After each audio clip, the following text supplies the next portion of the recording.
गौतम बुद्ध, जिन्हें सिद्धार्थ, गौतम और भगवान बुद्ध के नाम से भी जाना जाता है, बौद्ध धर्म के संस्थापक माने जाते हैं। उनके अनुयायियों को बौद्ध कहा जाता है। गौतम बुद्ध को आमतौर पर बुद्ध के नाम से भी जाना जाता है, जिसका अर्थ है एक प्रबुद्ध व्यक्ति जिसने दुख और अज्ञानता की स्थिति से मुक्ति प्राप्त कर ली है, निर्वाण की स्थिति प्राप्त कर ली है। ज्ञान प्राप्ति के बाद बुद्ध अपने बोध के बारे में लोगों से बात करने में झिझकते थे। उनका मानना था कि ज़्यादातर लोगों के लिए इसे समझना बहुत मुश्किल होगा, परंतु ऐसा कहा जाता है कि भगवान ब्रह्मा ने उन्हें अपना फैसला बदलने पर मजबूर कर दिया। बुद्ध अपने शिक्षकों अलारा कलामा और उद्राका रामपुर को खोजने के लिए वापस गए, परंतु उनकी मृत्यु हो चुकी थी। फिर वे अपने 5 साथियों को खोजने गए जो उन्हें छोड़कर चले गए थे। बुद्ध वाराणसी के पास स्थित हिरन उद्यान सारनाथ में अपने 5 साथियों से मिले और उन्हें अपनी जागृति के बारे में आश्वस्त किया। यह पहली बार था जब बुद्ध ने धर्म का चक्र घुमाया।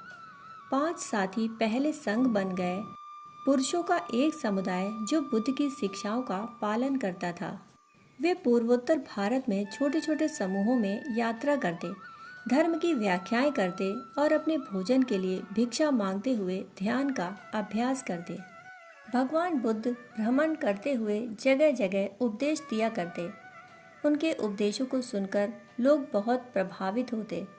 उनके उपदेश सुनकर कुछ लोग भगवान बुद्ध के ज्ञान को अपने जीवन में जी कर उतार कर उसकी अनुभूति करते और आनंदित होते। परंतु कुछ ऐसे भी लोग होते हैं जो बुद्ध के उपदेश की प्रशंसा तो करते हैं, पर उसे स्वयं के जीवन में जीने का अभ्यास नहीं करते। फलस्वरूप ऐसे लोग बुद्ध के ज्ञानोपदेश से कोई लाभ नहीं उठा पाते।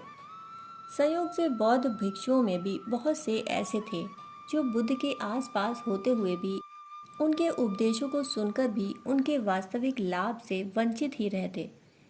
एक दिन गौतम बुद्ध प्रातः भ्रमण पर निकले। उनके साथ बौद्ध भिक्षुओं का एक समूह भी था।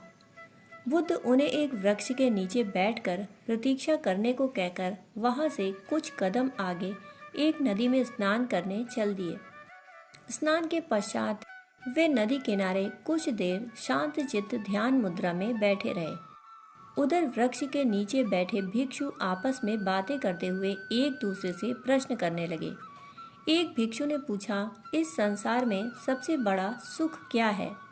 उत्तर में किसी दूसरे भिक्षु ने कहा, यदि संसार में सुख होता तो हम संसार को छोड़कर भिक्षु ही क्यों बनते? तभी वहां बैठे किसी तीसरे भिक्षु ने कहा, संसार में दुख ही दुख है, इसीलिए तो व्यक्ति सन्यासी बनता है, वरना कोई सन्यासी बनेगा ही क्यों? तभी वहां बैठे चौथे भिक्षु ने कहा, संन्यास का अर्थ ही है कि संसार व्यर्थ हो गया। तभी एक अन्य भिक्षु ने कहा, भिक्षुओं में कई ऐसे होंगे जिनकी पत्नी मर गई होगी और इसलिए वे सन्यासी हो गए। किसी का व्यापार धंधा चौपट हो गया होगा, इसीलिए वह सन्यासी बन गया। तुम सब देखना, ऐसे बहुत से लोग भी सन्यासी होंगे। वे सभी आपस में बातचीत में इतने निमग्न थे कि उन्हें इसका आभास भी न हुआ कि गौतम बुद्ध उस वृक्ष के पास पहुंच चुके हैं और उन सभी की बातें भी सुन रहे हैं। बुद्ध को देखते ही वे सभी चुप हो गए। बुद्ध बोले, तुम सभी धन सुख, स्वाद सुख, काम सुख और भोजन सुख आदि की बातें कर रहे हो। यह सुनकर मुझे आश्चर्य हो रहा है।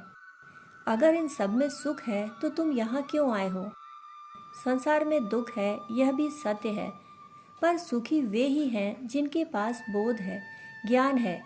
जिसे बोध है वह सुख और दुख के बंधन से मुक्त है। वह सुख और दुख से परे है और इसलिए वह सदा आनंदित है। भगवान बुद्ध ने कहा, सुख बुद्धत्व में है।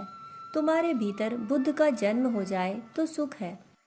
तुम्हारे भीतर बुद्ध का अवतरण हो जाए तो सुख है। तुम्हारे भीतर बुद्ध उत्पन्न हो जाए तो सुख है। जिनका बुद्धत्व जाग गया, जिनके भीतर बुद्धत्व पैदा हो गया, उनकी बातें सुनने में सुख है।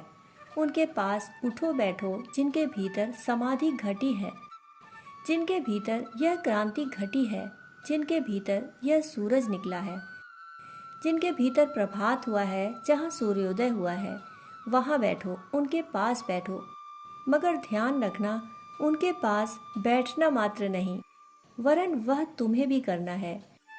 तुम्हें अपने जीवन में अष्टांग मार्ग का अभ्यास स्वयं भी करना है। भगवान बुद्ध बोले, तुम बुद्धों को सुनो अवश्य, पर वहीं रुक मत जाओ। तुम स्वयं भी बुद्ध बनने की चेष्टा करो। तुम अवश्य सुनो बुद्धों के वचन, पर बुद्ध जैसे बनने की चेष्टा भी करो, प्रयास भी करो, अभ्यास भी करो। मात्र सुनने से नहीं, बल्कि उन सुनी हुई बातों को करने से ही तुम में वह क्रांति घटेगी। तुम्हारे भीतर भी प्रभात होगा, और जिस दिन तुम बुद्ध बन गए, उसी दिन, उसी पल ही तुम्हें परम सुख प्राप्त होकर रहेगा। बौद्ध भिक्षु भगवान बुद्ध के कहने के आशय को समझ गए। वे सभी उनके चरणों में झुक गए और स्वयं के भीतर बुद्धत्व पैदा करने के प्रयास पुरुषार्थ में लग गए। दोस्तों, कहानी सुनने के लिए आप सभी का बहुत बहुत आभार। फिर मिलते हैं ऐसी ही कहानी के साथ। तब तक के लिए धन्यवाद।